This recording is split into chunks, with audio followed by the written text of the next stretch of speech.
All right, good morning everybody. Welcome back to the New England Fishing Expo again. My name's Sean Snover. I have a YouTube channel called Real Northern Bass, R-E-E-L. We're also on Instagram, Facebook, TikTok, you name it, we just do everything. But the channel is the primary thing that we do.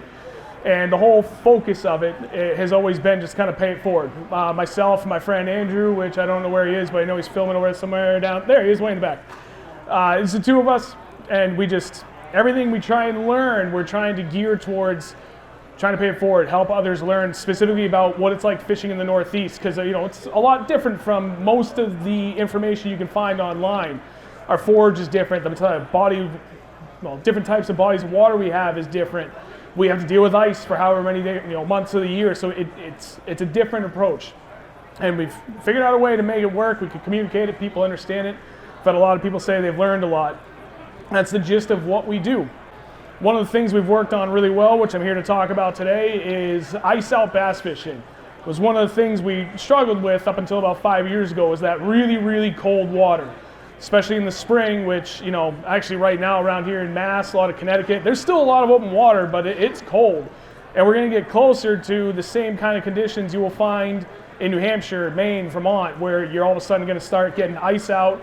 And those first few weeks, we'll say like first 3 to 6 weeks after ice out, when the fish start becoming really active and they're starting to gear up and they're starting to feed up, and the conditions and the different areas you can find them, what techniques work best. It's something we've really put a lot of focus into over the last few years. So that's what I'm here to talk about today. Before I show off any of the baits and stuff and cadences that I'm going to be utilizing a lot for this, I'll talk about different areas. So a lot of what I will talk about today applies more specifically to your typical New England kettle pond. Something that's 150-ish acres or smaller, average depth is maybe 12, 15 feet, and it's got a bit of everything, right? You've got some points, you've got down timber, you've got rock piles, you've got vegetation, whether it's that cabbage or milfoil, lily pads, whatever. And you can find just about everything in these smaller bodies of water. And largemouth or smallmouth, a lot of this applies to both, but a lot of this is definitely geared more towards largemouth on these kettle ponds. Different areas we'll focus on. Always going to be the north end and steeper banks. Those are by far, if you had to pick just two areas to focus on when you're going to go out, where's my first stop? I'm going to try the north end because it's always going to ice out first. It's usually going to be a couple of degrees warmer.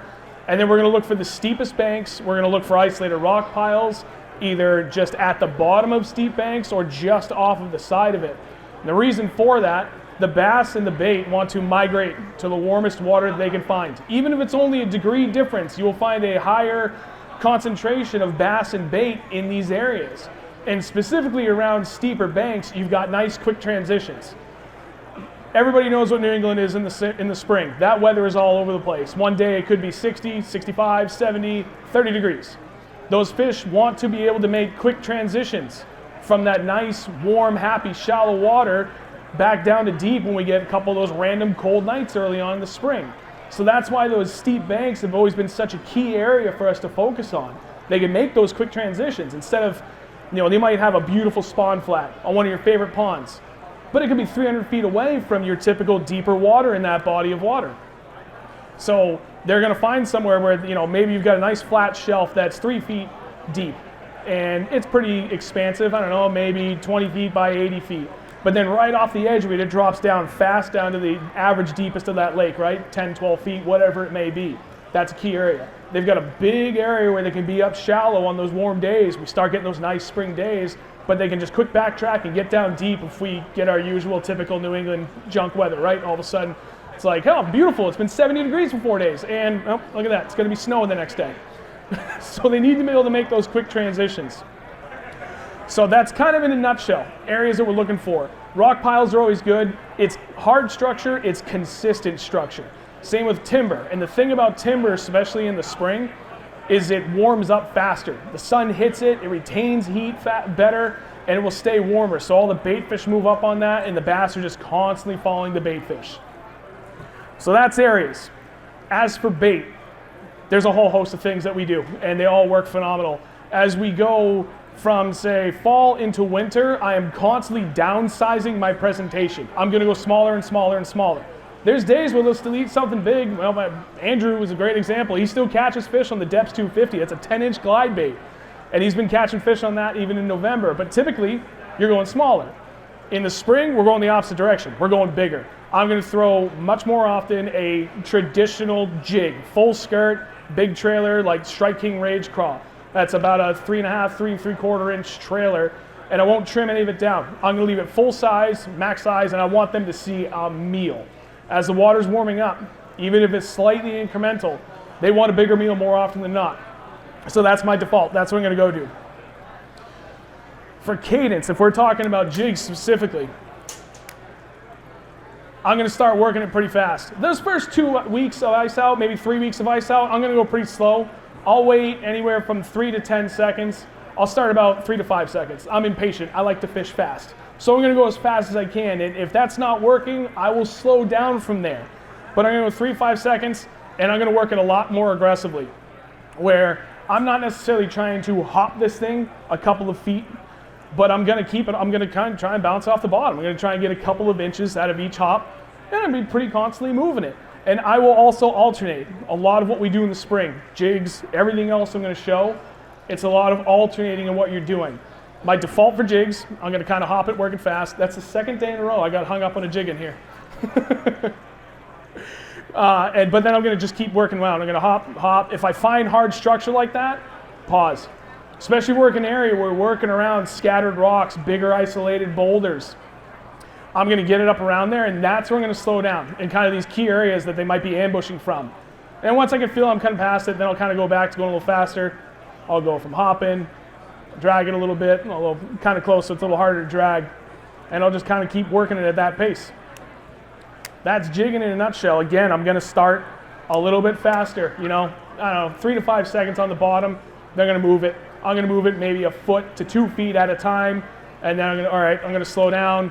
I'll drag it a little bit, pop it along, let it sit, and go from there.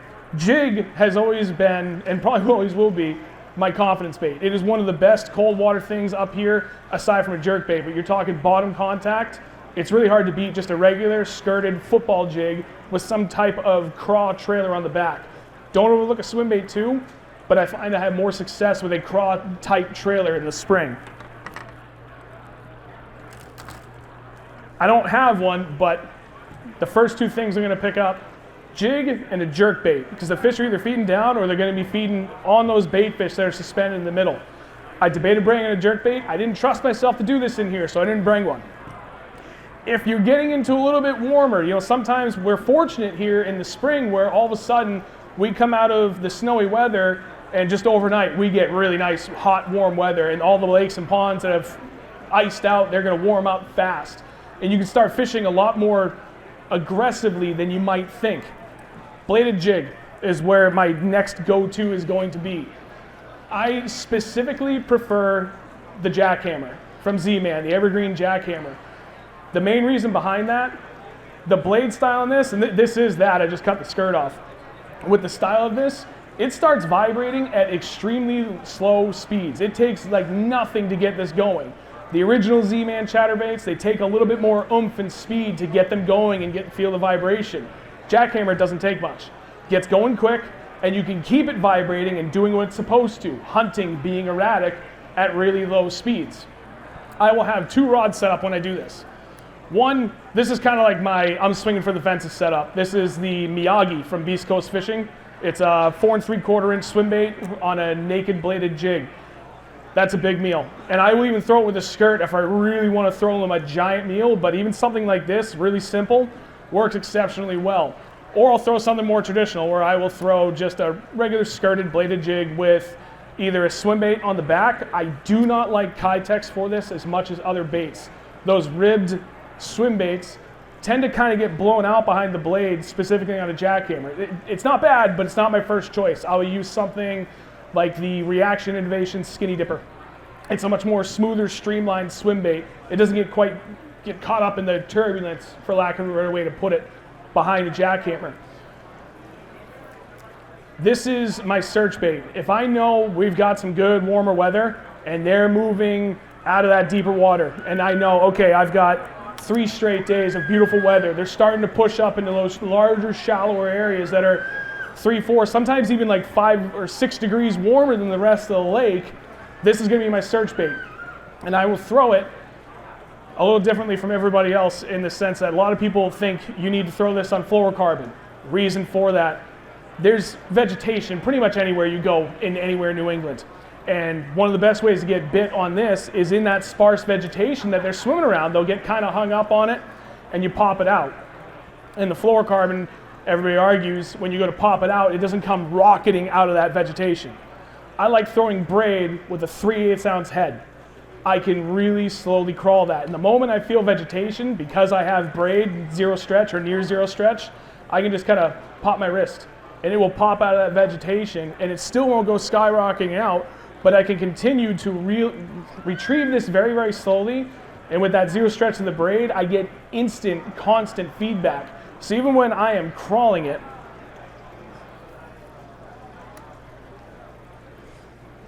that's almost at the bottom, but it's a 1/2 ounce. So if I was throwing a 3/8 ounce, this would probably stay in the middle. That's not that fast. I can barely feel that on straight fluorocarbon right now. But if I had braid on that, it'd feel like it was constantly jackhammered against the rod the whole way back.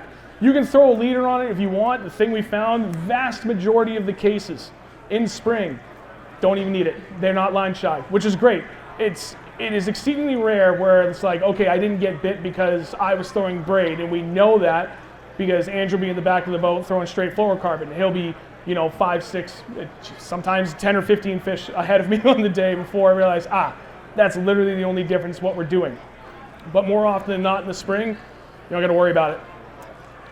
Most importantly with this, I touched upon it a second ago, erratic retrieve. I will almost never just straight line retrieve this unless I know they're pushed up insanely shallow, 1.5 foot of water or less. Then you kind of have to. You don't have enough room to work it through with an erratic retrieve.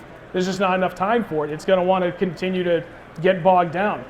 But when I know if I'm, say, 3 feet of water or a little bit deeper, I'm not going to straight line it. And it's almost all with the reel.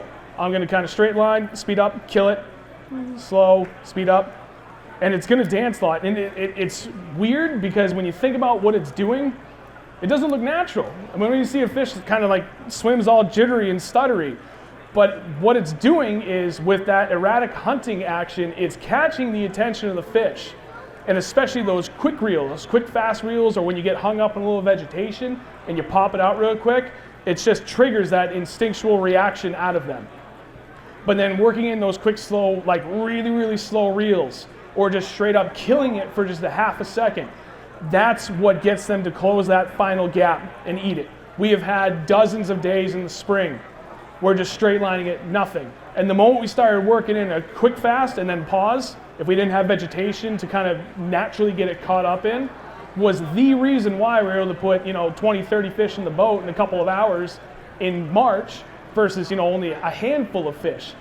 It gets their attention, but it also gives them a chance to catch up to it. So kind of just that little dip and pause gives them enough to like, okay, it might be 2, 3 feet behind it. They're going to close that gap and eat it. I brought way too many rods for everything I was going to talk about. A lot of these are repeats. So to recap, we've talked about football jigs. In that same breath, I have it here, I won't bring it out, a spider jig. If anybody's not familiar with what a spider jig is, it is a twin-tailed hula grub. And you can throw that on, it doesn't really matter, you can throw it on a football jig, a ball head jig. I typically throw 3/8 on that. And it's got 2, kind of curly-tailed appendages on the bottom. There's something stupid simple about that presentation. It's literally just a naked jig with a twin-tailed hula grub. And the hula skirt on top provides a little bit of body. The twin-tailed grub action on it gets their attention on the fall, but then it presents itself into something with a lot of body to it when it's on the bottom. It's a really, really easy presentation to throw. I fish it the same way as the jig I was talking about earlier. So again, recapping, football jigs, spider jigs, they're kind of one and the same to me. I'm going to fish them the same way. Bladed jigs, jackhammer, suspended jerk baits. If we're going to talk suspending jerk baits really quick, it's just twitch, twitch, pause. And it's not real violent. You're twitching the slack, wait 5 to 10 seconds. As it gets warmer, you can go a little bit faster. Suspending jerkbait is something that I'm still trying to work on with my confidence. I've had a lot of good days, but I can probably pick out 20 other people here that'd be better to speak about that than I will. But it's worth mentioning. Another thing, lipless crankbaits. This is another really good search bait, but as it is wide open treble hooks, and I did cut the points off this today, so hopefully I won't snag any fish. This is another great search bait, and it's really easy because this is pretty much just a straight retrieve. But I won't just straight retrieve it. I'll kind of hop it along, reel a little bit, and pop it. Let it fall, reel a little bit, repeat. This is a really, really easy technique that a lot of people can do. You don't have to be really patient with it. You just kind of retrieve, work in, you know, erratic pauses here and there. Alternatively, I should have picked a heavy one for this. You can yo-yo it. If you know you're working in an area that, you know, the fish are there, and it's a nice clean bottom, whether it be rock or sand or whatever, you kind of fish it like a jig. It's a little harder to see on this. I will typically go with a 1/2 ounce when doing this, not the 3/8 ounce, but I'll lift it up and I'll just straight up yo-yo it. For people that fish later in the year, fishing a blade bait, same principle. You're gonna just take it and pop it up and let it fall.